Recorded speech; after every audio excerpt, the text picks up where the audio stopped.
2022 NFL Draft, the Jacksonville Jaguars select Trophy Chase, Arizona.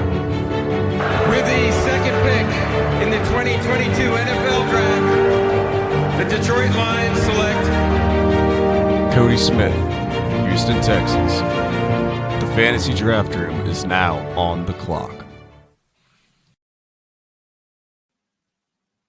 Welcome to the fantasy draft room. I am Chase, and with me as always, my man Cody. Tell them what we got in store for them today. We are going to be doing a top 12 TFDR ranking show of the rookies in this class, but we're going to do it in a little bit of a different style. It could be not exactly my rankings, not exactly Chase's rankings, because we're going to go back and forth and pick the highest guy on our board the way that we would be doing it. I know I've got one guy in particular that I like a lot more, and so at least more the consensus. So we'll see how the actual rankings shape out. We're just going to go through the picks, add them to the board as we go, talk about them a little bit, and do this a little bit of rapid fire style. Love it, man. So to kick things off here, I will take that 101 pick, and I have a really tough time here because it does feel like it should be, Bijan Robinson. Anthony Richardson recently has kind of snuck into the conversation, and CJ Stroud as well.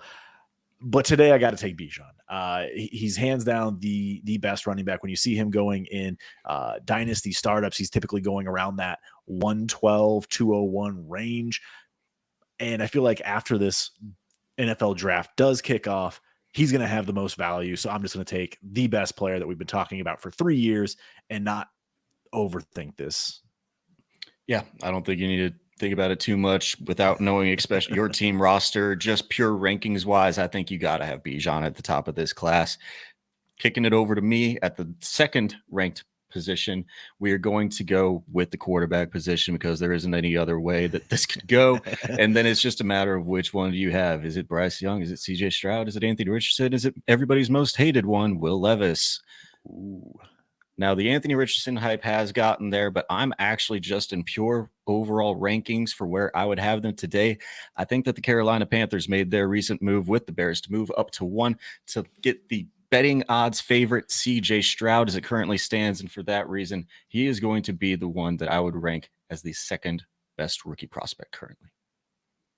Yeah, I'm not going to argue with you there. I feel like it's these quarterbacks, it's really just tough to delineate where you want to go. It seems like CJ Stroud has a little bit more security and understanding who he is as a player, whereas my pick at number 3 is a pure upside, best case scenario. This player will be a top 6 quarterback, and that is going to be Anthony Richardson.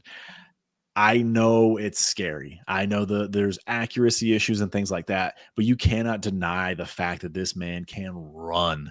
And when you have legs and you can run in the NFL as a quarterback, as we've seen with Justin Fields just last year, you can put yourself in that top 10, top 12 quarterback conversation without a whole lot of passing proficiency to go with that. So had to take Anthony Richardson as my third ranked prospect in this class right now. Yep, you can have a 20-year historically bad passing offense, and it still doesn't matter in terms of fantasy football, which is what we're here and doing. And so, yeah, can't fault you at all for the upside of Anthony Richardson. I am going to take what I believe is still the second best or second safest quarterback in this class, in my opinion, and that would be Bryce Young. There is even an argument that I think he could be easily the safest one. If he was just 6 foot and 220, he would easily be probably the best quarterback in this class, but there are the size concerns. And so Bryce Young will be the guy that I would put at the number 4 spot here as we're going back and forth. Yeah, since you ended up taking Bryce Young, leaves me pretty much no other option. I know people are going to find this controversial because there is, JSN, Jahmyr Gibbs. Those are the ones that kind of come to mind, but I have to take Will Levis. Quarterback here, when you're talking about super flex fantasy football, you got to go quarterback. He's going to be a top 10 pick. And I know we all have our own personal biases, but the NFL is going to tell us what we should be thinking about Will Levis. And I am not anywhere near as down on Will Levis as the community, as you can see here. I might even actually have him as my 4th prospect in this class, but I will take him at the 5th spot. Ooh, okay. Yeah, 4 is a little bit spicy for me yet. I think he's got some serious flaws within his game and doesn't have the elite upside of an A-Rich, but he would be my 5 as well. I'm not going to put him over the skill individual position players that are not Bijan Robinson, but we're out of the quarterback range now. We're not going with Hendon Hooker here in the first round. We're not doing that. So it'll be only running backs, wide receivers, and maybe a tight end here to wrap us out of the next 7 picks. But you leave me here at the 6th spot, really with only 2 choices. It is going to be between Jahmyr Gibbs and Jackson Smith-Njigba. I'm going to leave you, if you want him, the guy that I have a little bit of concerns about yet. So I'm going to be taking the guy who people last year during the season were saying he would be a top 5 wide receiver as soon as he stepped onto the field in the NFL. Unfortunately, he got hurt, didn't play most of the year, didn't test at the combine in terms of the 40-yard dash time either, but he is an agility machine, an absolute route technician, the best wide receiver possibly at Ohio State in his sophomore year. JSN is the guy I'll take here at 6. Yeah, I think it's a clear for me. It's a clear tier, and I feel like I would take JSN there. I think he's in a tier of his own at the wide receiver position, and then same thing with the running back. I think you left me with Jahmyr Gibbs. I'm going to take him because this is top 7. Jahmyr Gibbs. He's kind of in a tier of his own in a way because you have Bijan, big gap, Jahmyr Gibbs, and then I'd say a small tier, at least at this point in time.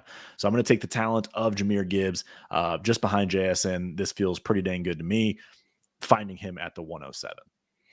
Yep, and you put me here at the 108 where it would typically go wide receiver, but this is where I'm going to mix it up from what you will see in other spots across the industry. I know Levis was probably actually our first pick that was really, really off the walls for some people who are taking him all the way back in the 2nd round. But I have a running back that I, at one point in this process, actually had above Jahmyr Gibbs. Now, that has flipped for me after the combine. Jahmyr Gibbs went out there, tested at an elite level, but there's another guy that I have just on his heels, and that is Zach Charbonnet out of UCLA. The only things that are wrong in his profile, in my opinion, were that he stayed all 4 years at UCLA. He's got the size of a workhorse back. He can catch out of the backfield as well. He's not going to be lining up split out wide or anything like that, but he can easily give you the type of season Leonard Fournette had, and he racked up like 70 catches. No, that's from the dump-off machine Tom Brady, but if he gets in the right offense, the right scheme, the right position, the right place with the right coaching staff, I think that Zach Charbonnet could truly be a 3-down back in the league, even though that is a dying breed. I'm still going to hold on to the hope that he can find his spot with that team, and Zach Charbonnet will be at my 8 overall. Yeah, I love it. I think that you are way higher than I am. Not way, but you're higher than I am, and I'm higher than most of the community is. So that kind of gives some perspective as to where you're at. But he is a dang good player. He's projected to get that 2nd round draft capital, and even early 3rd if that does happen. See. That's another one of the flaws with him. But until we don't see it, I'm going to say that it's there because I love his profile. Yeah, based on talent alone, I feel like that's where he belongs. And speaking of talent, I don't think I can overlook the talent of Quentin Johnston, wide receiver out of TCU. I mean, he didn't run his 40 time, but he did enough and everything else to have a monster broad jump, great vertical, looks explosive. He looks like the athlete we thought. He did come in a little bit smaller than anticipated. He's not 6'4". He's 6'2", 205, still good size. Let's not just sit here and say, oh my goodness, he's 150 pounds. That's not the case. The dude is still a monster. And so I feel like he has some insane upside to be a true alpha in an offense. So I'm okay taking that gamble, even though I do recognize the risk with Quentin Johnston. Right now, talent-wise, can't pass him up. Yeah, I think he's definitely the wide receiver 2 off the board. It's pretty locked and loaded after the combine, and that is because the guy that I will be taking here at the 10th overall spot, he probably weighed in just about as small. Like Quentin Johnston also didn't come in at the size that he was listed at either. This guy didn't come in at the size he was listed at either, but it's a difference whenever you're playing and saying you're 5'11 and 185 pounds versus 6'4", 220. There's a little bit of a difference when you come in under. Jordan Addison was a little bit smaller than we would have liked to see at the combine, and so he slips down into the wide receiver 3 overall spot behind Quentin Johnston. I still think he's a very good wide receiver, but he also didn't run incredibly fast with being a little bit small on the smaller side as well. And so we'll see if he can get the right system, if he can still run the routes at the NFL level. We've seen it with Devonta Smith, but Jordan Addison is not a Devonta Smith level of caliber prospect. He's very, very good still, a pass Biletnikoff winner whenever he was at Pitt, played well this year while he was healthy and on the field. And so he's a good wide receiver, but I do think he is kind of fallen into this locked in wide receiver 3 role for me. Yeah, and we see when Addison Third wide receiver, not wide receiver 3 in the NFL. Do need to yes. clarify that. No, you're fine. You're fine. So Addison, for me, I think the big concern is his ability to get off the line. I think he can learn and figure out how to do that. But you often see too many times where when cornerbacks get physical with him, he really struggles with that. So I think there's definitely some room to grow as far as his upside. I could see him just being a wide receiver 2, best case scenario for him. I don't ever see Jordan Addison profiling as a top 12 wide receiver in the NFL for me. So jumping here at number 11, and this one I think people are going to find a little bit spicy, but I actually would have taken Kendre Miller at the 110. So I love Kendre Miller. He had the MCL sprain, did not test at the combine, doesn't sound like he's going to test at his pro day either.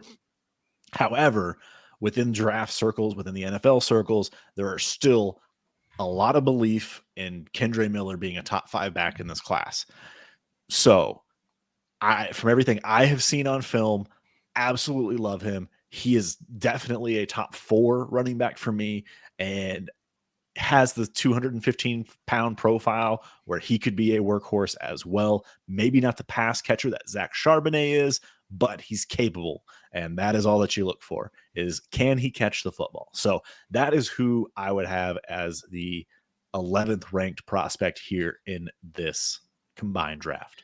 Yeah, I like Kendre a lot too. I know we both watched the film on him about the same time. We both came away saying like all of the same exact things almost. And so Yeah. I'm not as bought into it as you are, though. I think you like Kendre like I like Charbonnet. I think we're both just going to be higher than consensus. People are going to have to accept it. You know, if we're in the actual draft, we're probably not drafting this way, but these are our ranks for these rookie prospects as of right now. You've got me with the last pick of this one round at the 12 spot, and this is where there's a significant tier break for me personally. I'm just going to go with the guy that he was showing out whenever he was at Notre Dame. He does play a different position, so I don't know if you're going to say, again, not a draft, just the rankings. I loved what Michael Mayer did during his time at Notre Dame. He's the tight end, and I think the tiers just break down whenever you go to the running back and the wide receiver positions after this. I know at one point I think I had my guy from Texas A&M, Devon Achane, up there, but he didn't come in and just smash at the combine, didn't run in like the 4.2s that we were possibly hoping for. He is undersized for the running back position historically to be putting up top 12 running back numbers as well. We've seen a shift in the NFL, but I don't know if I'm ready to say that Devon Achane is going to be up there at this point yet. So I'm going to take the tight end, Michael Mayer out of Notre Dame, not the athletic freak of Darnell Washington, but put up an amazing production profile during his time at Notre Dame. I'm going to hold on to that for now. I know production isn't everything what is translating to the NFL, but I really liked what I see in terms of just being on the field, actually playing the game from Michael Mayer. And since we do play in predominantly like 1.75 premiums or 2 tight end leagues or 2.0 premium, Michael Mayer being up here makes a lot of sense.